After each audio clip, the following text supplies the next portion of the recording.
Assalamualaikum warahmatullahi wabarakatuh. Kembali lagi di channel Hayatun Thoyibah. Kali ini akan membahas mengenai obat suntik untuk mengobati kencing nanah. Sebelum mulai mohon dukungannya dengan klik subscribe dan klik tombol loncengnya, agar Anda selalu mendapatkan informasi terbaru dari kami.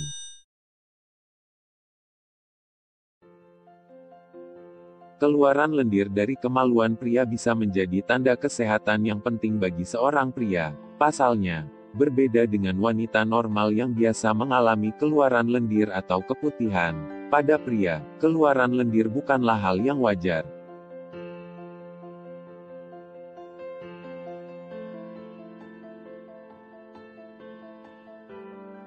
Dari mana lendir tersebut berasal?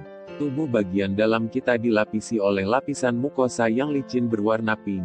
Lapisan ini melindungi bagian dalam tubuh kita dari dunia luar, seperti paparan kuman dan benda asing. Lapisan mukosa ini aktif menghasilkan lendir untuk membersihkan berbagai saluran yang ada di dalam tubuh. Contoh lapisan mukosa ini terdapat pada beberapa bagian tubuh kita. Pertama, mata. Saat mata memerah atau gatal karena iritasi debu, kekeringan, atau infeksi, mata akan mengeluarkan kotoran. Untuk membersihkan mata, kotoran ini sebenarnya adalah lendir untuk membersihkan dan membasahi mata. Lendir dan cairan tersebut akan diproduksi lebih banyak saat mata terpejam atau tidur. Kedua, di bagian saluran nafas seperti hidung dan tenggorokan, saat terserang flu atau batuk, dan alergi karena debu. Hidung dan tenggorokan pun akan mengeluarkan lendir atau dahak sebagai upaya untuk membersihkan saluran pernafasan atas. Dahak ini akan dikeluarkan melalui batuk, sebagai cara untuk membersihkan saluran nafas.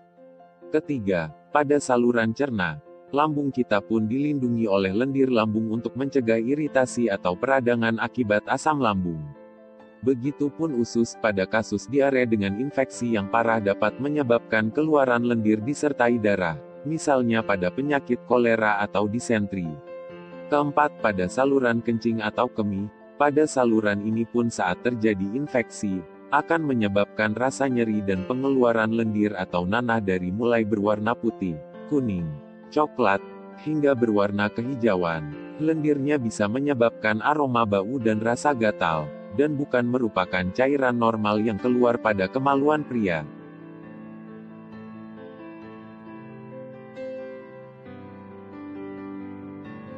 Apa penyebab keluaran lendir pada kemaluan pria? Keluaran lendir pada kemaluan pria merupakan hal yang tidak biasa. Ada dua penyebab pengeluaran lendir pada pria. Pertama, infeksi saluran kemih atau ISK, dan kedua, infeksi menular pada hubungan intim atau IMS. Gejalanya hampir mirip, yaitu nyeri pada area kemaluan, terutama saat kencing, adanya bengkak, perih, atau rasa gatal. Oleh karenanya perlu pemeriksaan lebih lanjut untuk mencari tahu penyebabnya, seperti pemeriksaan air kencing dan pemeriksaan lendir dengan cara di swab. Karena pada ISK dan IMS membutuhkan pengobatan yang berbeda. Umumnya pada infeksi saluran kencing tidak menyebabkan keluaran nanah yang berwarna putih, kuning, atau hijau, hanya keluaran lendir berwarna bening.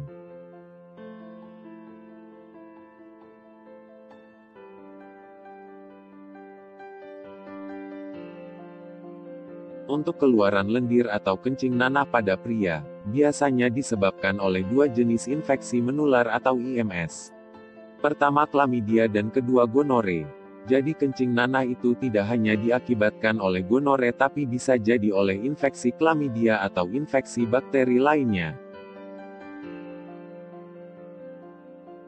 Kedua-duanya dapat ditularkan melalui hubungan intim baik lewat kemaluan, oral, ataupun anal.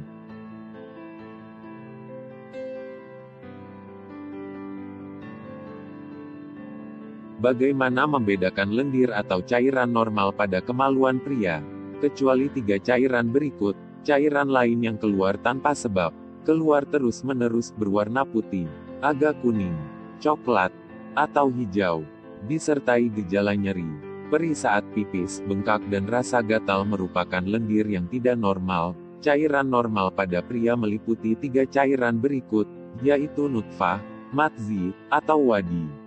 Pertama, Nutfah atau mani adalah cairan normal yang keluar saat terjadinya rangsangan syahwat. Keluarnya memancar disertai rasa nikmat dan diikuti rasa lemas setelahnya.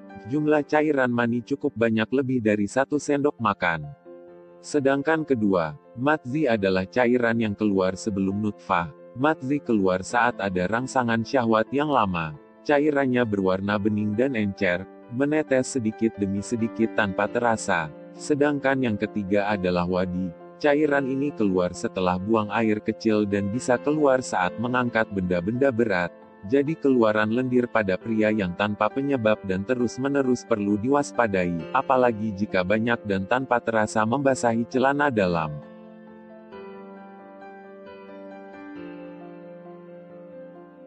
Bagaimana pengobatannya? Biasanya obat yang digunakan untuk menyembuhkan kencing nanah adalah obat suntik. Obat ini disuntikan di area otot, yaitu bagian bokong, agar bisa cepat diserap tubuh. Ada beberapa pilihan pengobatan kencing nanah. Biasanya pilihan pengobatan kencing nanah terutama yang diakibatkan oleh gonore adalah dengan antibiotik suntik dan obat minum. Biasanya digunakan 2 jenis antibiotik untuk pengobatan kencing nanah akibat gonore. Karena bakterinya lebih sulit disembuhkan dibandingkan infeksi oleh klamidia atau bakteri penyebab infeksi saluran kencing. Selain dengan obat suntik, pengobatan kencing nanah bisa menggunakan 2 jenis antibiotik lain dengan cara diminum. Akan tetapi pilihan pertama yang dianjurkan untuk pengobatan kencing nanah adalah dengan antibiotik suntik dan antibiotik minum. Obat suntik yang biasa digunakan adalah ceftriaxone. Apa itu ceftriaxone? Ceftriaxone adalah antibiotik jenis cephalosporin yang bekerja untuk memerangi infeksi bakteri pada tubuh, termasuk infeksi bakteri yang berat dan mengancam jiwa. Misalnya pada infeksi saluran cerna akibat bakteri E. coli, pada infeksi paru-paru atau pneumonia, dan infeksi selaput otak atau meningitis. Tak hanya itu, ceftriaxone dapat pula digunakan untuk mencegah infeksi pada orang yang menjalani operasi atau pembedahan.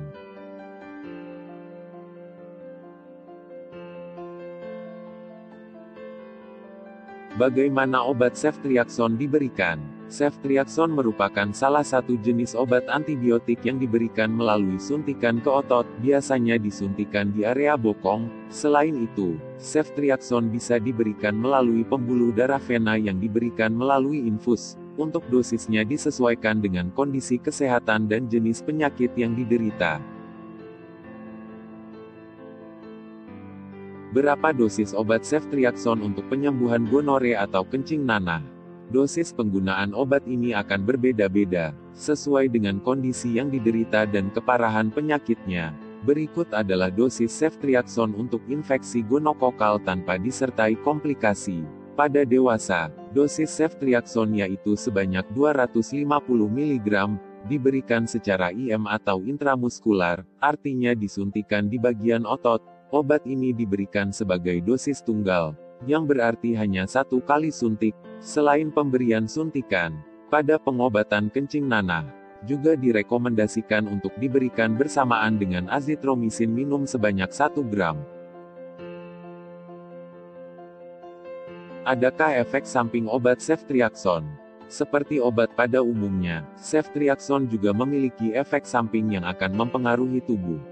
Beberapa kemungkinan efek samping yang mungkin muncul adalah: pertama, reaksi alergi; kedua, masalah pernapasan; ketiga, demam atau menggigil; keempat, detak jantung tidak teratur; kelima, sakit ketika buang air kecil; keenam, kejang; dan kedelapan, resiko perdarahan. Efek samping tersebut memerlukan perhatian medis. Beberapa efek samping lanjutan yang perlu diketahui adalah seperti diare, pusing, mengantuk, sakit kepala, mual atau muntah, iritasi atau nyeri saat disuntik, sering berkeringat, dan sakit perut. Ingatlah bahwa dokter meresepkan obat ini karena menilai jika manfaat yang akan didapatkan lebih besar dibandingkan resiko efek samping obat, tapi kebanyakan orang yang menggunakan obat ini tidak memiliki efek samping serius. Mengapa perlu pengawasan dokter dalam pengobatan?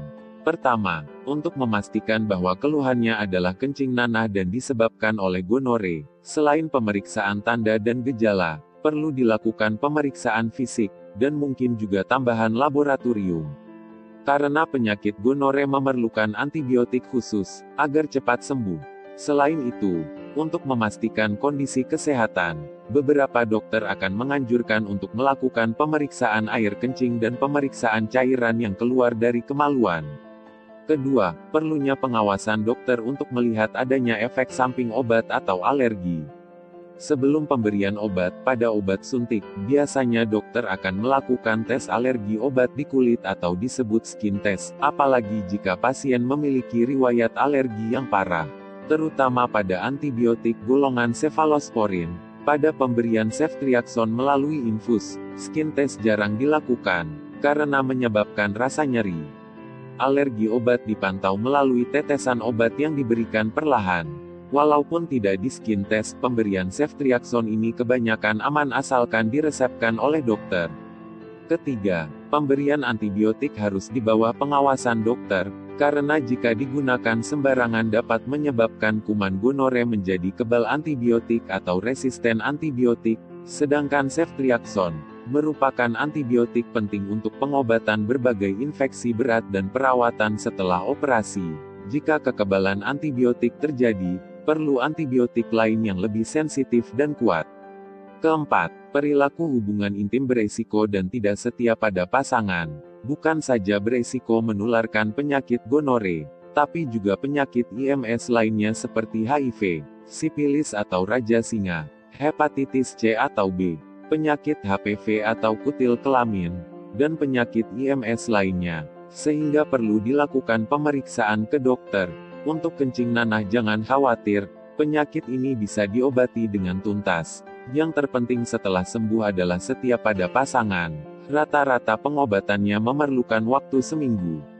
Keluhan nyeri dan keluhan keluaran nanah akan berkurang secara bertahap, oleh karenanya hindari hubungan intim apapun selama 1 atau 2 minggu.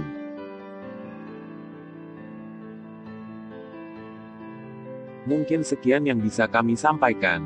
Sampai berjumpa di video selanjutnya. Wassalamualaikum warahmatullahi wabarakatuh.